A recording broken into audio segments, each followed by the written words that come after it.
Hello, welcome back to another Mail Day video. So soon after the last one, I said that there was going to be a couple of things I was expecting this week, and this one deserved a video for sure. It is a package all the way from America from Karate Popcorn, who was selling some stuff. She put up a video on her channel, and if you follow her channel, you already know that. If you don't, go check her out. I'll leave a link at the end of this video. And there's quite a few things that she was selling that I was interested in. Some great prices on some Scream Factory titles in particular, with the slipcovers. I mean, I love Scream Factory titles, but those slipcovers are so rare.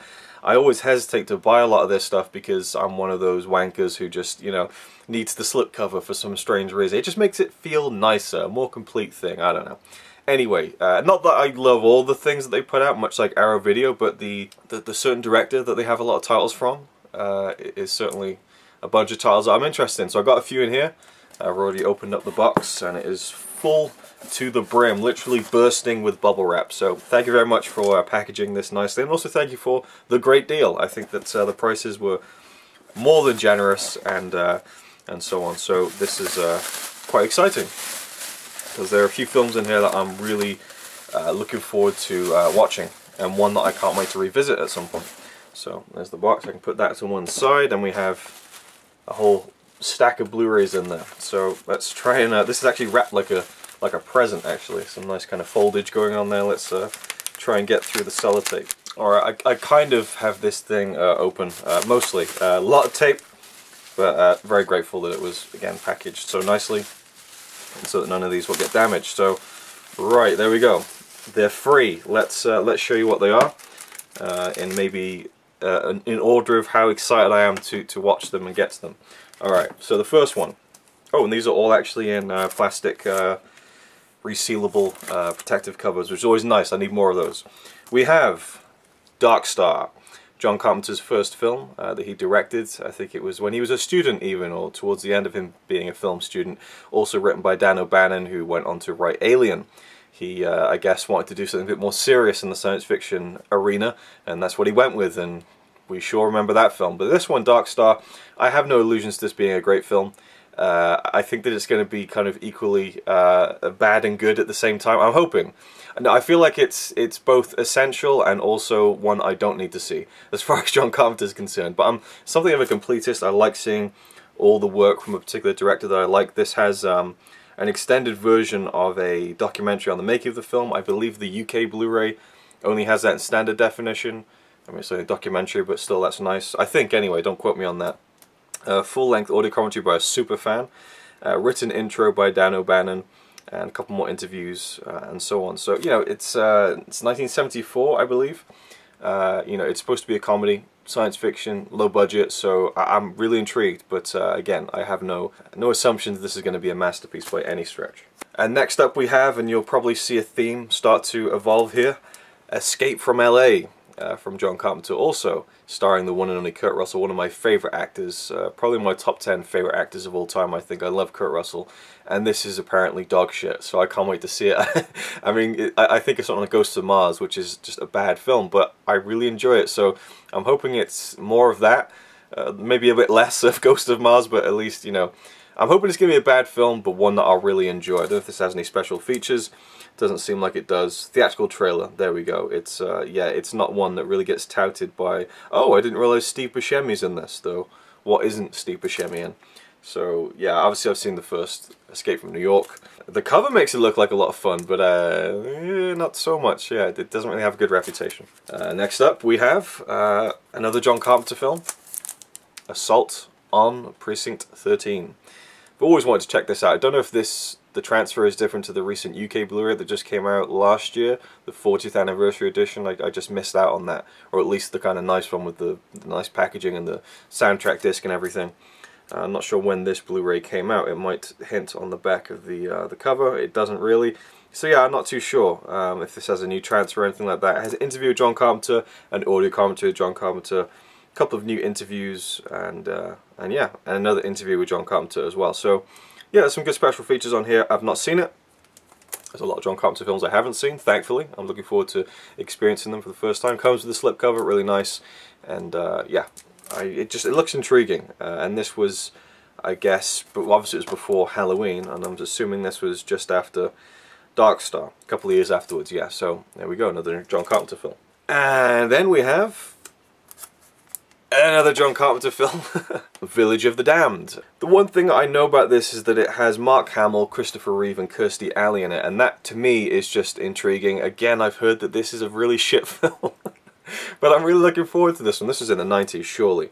Yeah, 1995. But Mark Hamill, you know, one of my favourite actors, Christopher Reeve, awesome. I have no idea how big or small their roles are, though. They could only be in it for 5 minutes. I have no idea, but hey, it's John Carpenter, I've got to check it out. And this one has a wealth of special features on the back by the looks of it too. A new documentary. I remember reading, they said to John Carpenter, would you rather do an audio commentary for this or an interview for a documentary? And he chose the interview. So there's a new kind of documentary of people who starred in the film, producer, obviously John Carpenter himself. There's a featurette revisiting the locations of the film. And a couple of vintage behind the scenes stuff as well. So yeah, once again with the slipcover, very nice. Another one to add to the John Carpenter collection. Now, we're done with the John Carpenter stuff. John Carpenter, that reminds you of something I'm supposed to be doing.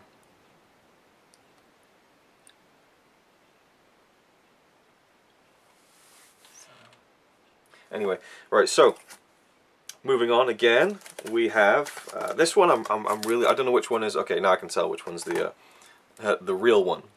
That's got to intrigue you, surely.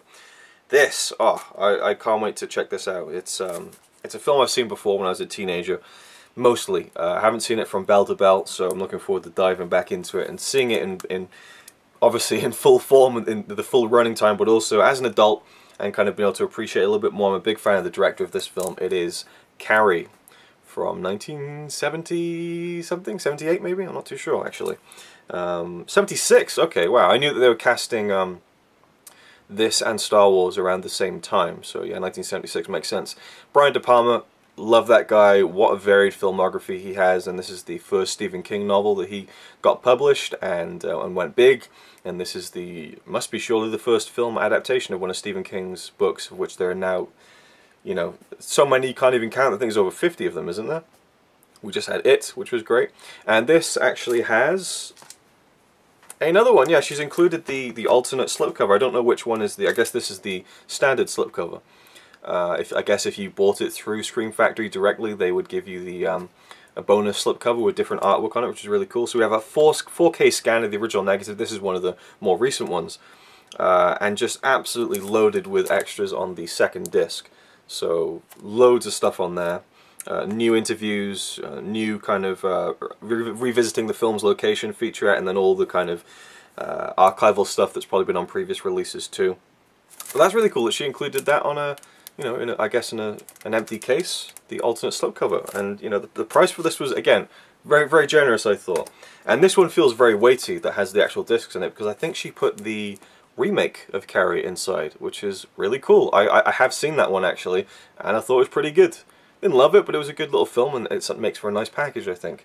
And I think this artwork is actually a little bit cooler than the other one, but either way, well, that one's pretty cool too. But nice to have the option, of course.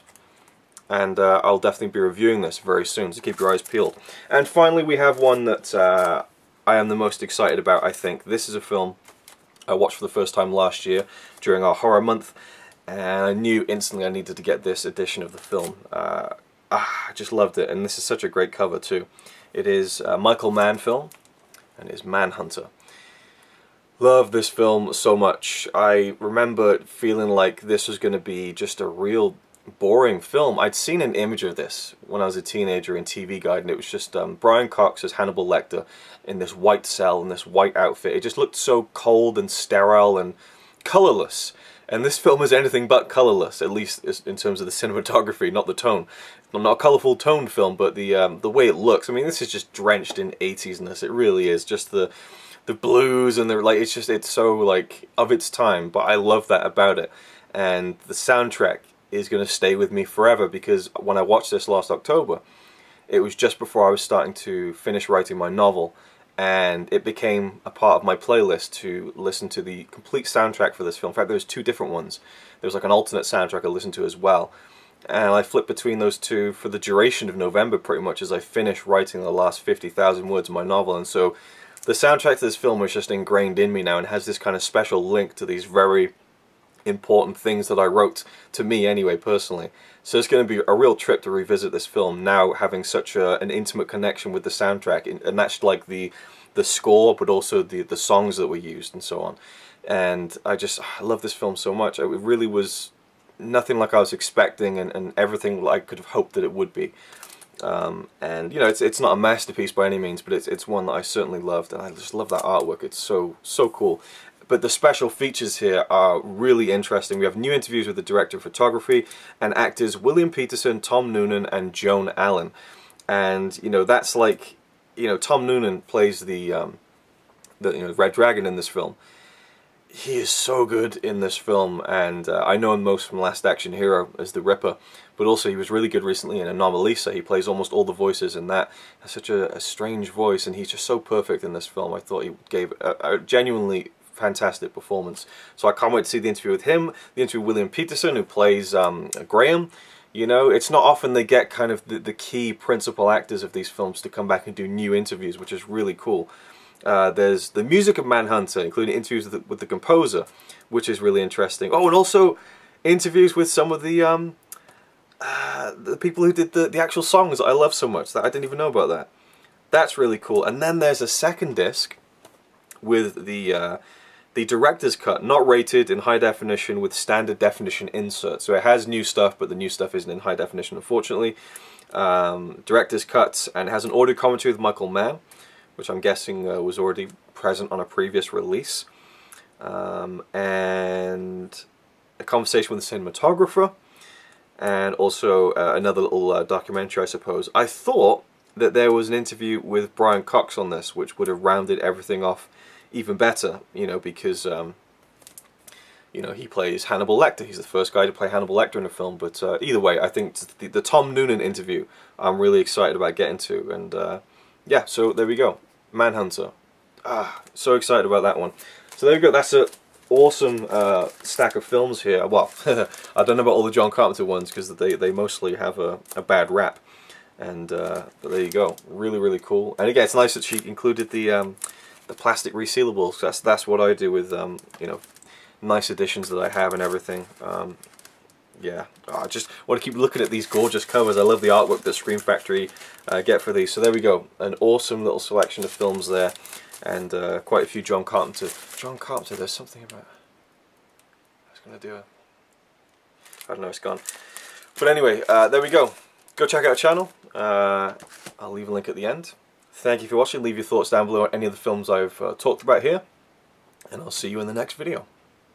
He's alright by me. Apart from the fact he throws cans of Carlin into a tree. Yeah, he's really cool. Yeah, he's really cool. But he's not quite as cool as you.